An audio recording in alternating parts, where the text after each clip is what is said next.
Dixo presenta Moisés Polishuk. Dixo is back.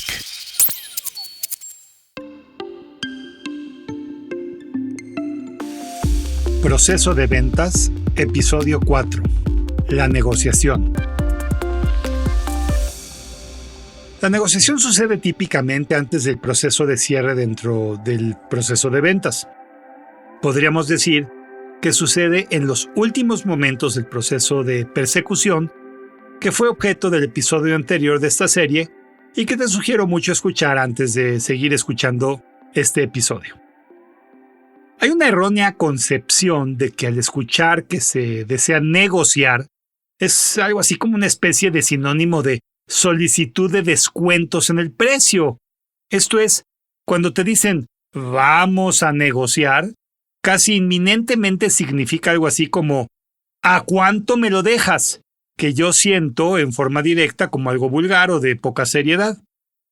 Y lo denomino vulgar porque si llegamos a este punto, fue porque dentro de la etapa de precalificación pudimos detectar exitosamente que sí había la capacidad de pagar por el producto o servicio, que fue lo que vimos en el episodio 2 de esta serie, y entonces, por conclusión, se hizo un muy pobre trabajo en lo referente a detectar la inmediatez de la necesidad y la certeza de saber que al obtener nuestro producto o servicio se ganaría más rentabilidad, habría disminución de costos operativos, podrían efectuar un mejor enfrentamiento ante su competencia y podrían hacerse de mejores y más clientes, como lo vimos también en ese segundo episodio.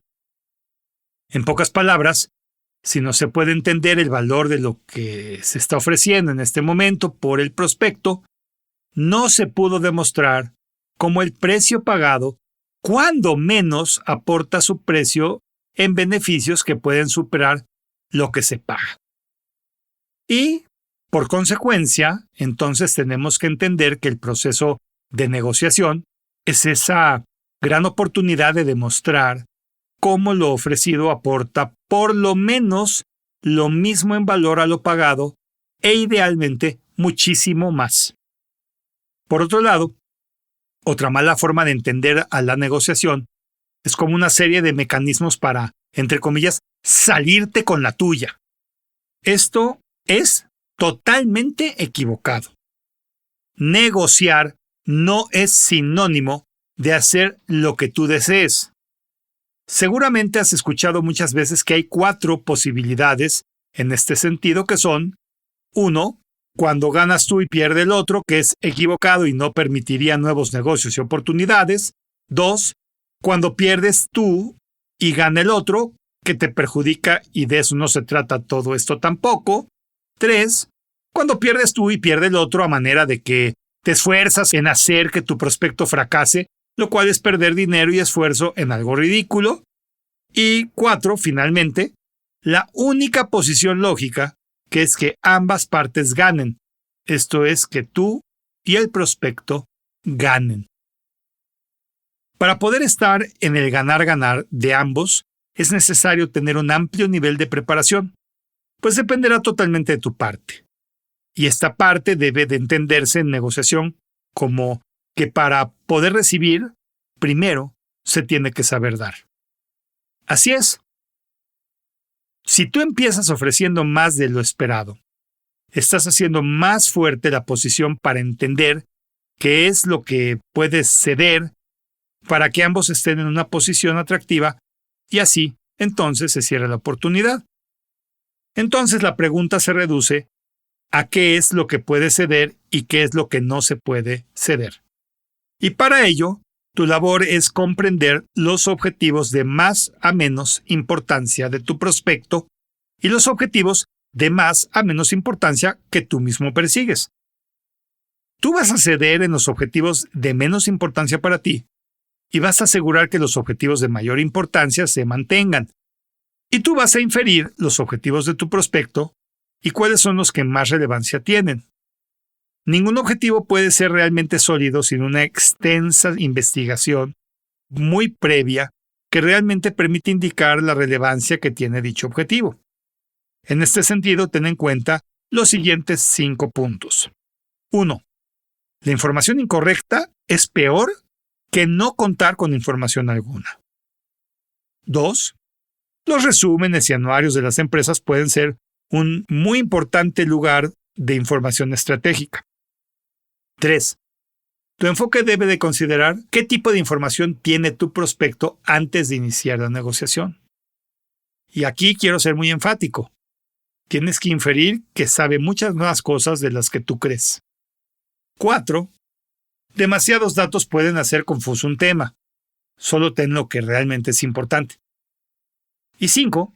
Vale la pena construir fuentes de información de todo lo que vayas haciendo, pues en determinado tipo de cliente o segmento de mercado, que algún día vuelvas a encontrarte, y aún no empleándolas en ese momento, pueden ser de utilidad muy buena en un futuro. Por otro lado, jamás anticipes una negociación sacrificando algún punto de los que estoy mencionando.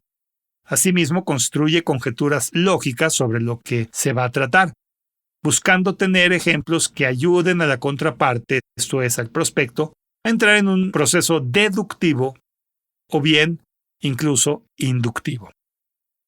Dentro de otros factores clave estarán sin duda el poder medir la oposición en un proceso de negociación. Esto es, que puede haber internos del lado del prospecto muy a favor de lo que tú propones, y de ser este el caso, es importante poder anticipar todo lo que está sucediendo, comentándose para ganar inteligencia y poder perfeccionar las prioridades bajo las cuales debes de considerar tu estrategia de negociación. Y puede haber otros que no están de acuerdo con lo tuyo y entonces pues saber cómo atender esas posibles objeciones. Asimismo, al negociar es recomendable que te acompañe un colega. Esto es valioso porque en caso de tener que argumentar posiciones duras, es mejor que otra persona que no seas tú haga esos comentarios para que tu prospecto no perciba que tú eres una persona ilógica o a veces blanda y a veces dura.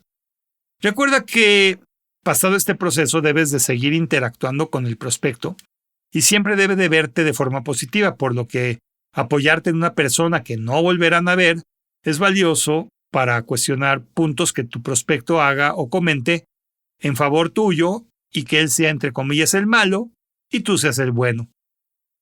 Finalmente, en una negociación, iguales tienen que tratar con iguales y los que negocian deben de poder tomar decisiones y acuerdos. En pocas palabras, debes de negociar con quien pueda decidir sobre lo que se está hablando. Y quiero hacer un paréntesis aquí.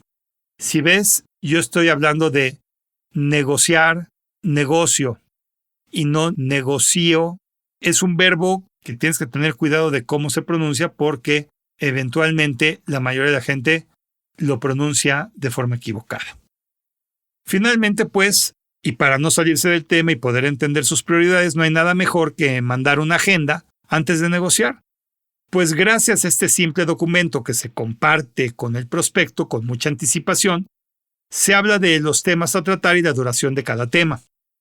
De entrada, no se puede negociar nada que no esté en la agenda, argumentando el no estar preparado para ello. Para seguir, cuando se le asignan tiempos a cada tema de la agenda de negociación, notarás qué es lo que le importa más a tu contraparte en la medida de que te solicite el prospecto aumentar el tiempo en algún tema, lo cual quiere decir que ese tema le es más relevante, y más aún si tú no contemplabas algún tema y el prospecto te pide incluir ese tema en la agenda, además de todo lo que pensabas tú hacer. Como conclusión, puedo decirte que el proceso de negociación es muy emocionante y sí puede responder a no tener que mover un precio cuando en este proceso se demuestra de forma precisa el valor obtenido por lo que se va a pagar. Asimismo, da origen a responder cualquier duda y asegurar lo que se piensa adquirir. A veces este proceso no es necesario si en el proceso de persecución todo fue claro, pero tiendo a decir que es muy frecuente que se deba negociar casi siempre con cualquier oportunidad de venta. La clave es siempre estar preparado para que así el proceso de cierre sea muy concreto, muy ágil Y finalmente, en el cierre, que será el siguiente capítulo, cubriré todo lo que refiere a este punto final del proceso de ventas como el último punto que se hace en el mismo, el cierre de la venta. Soy Moisés Polishuk y agradezco que me hayas escuchado. Hasta la próxima.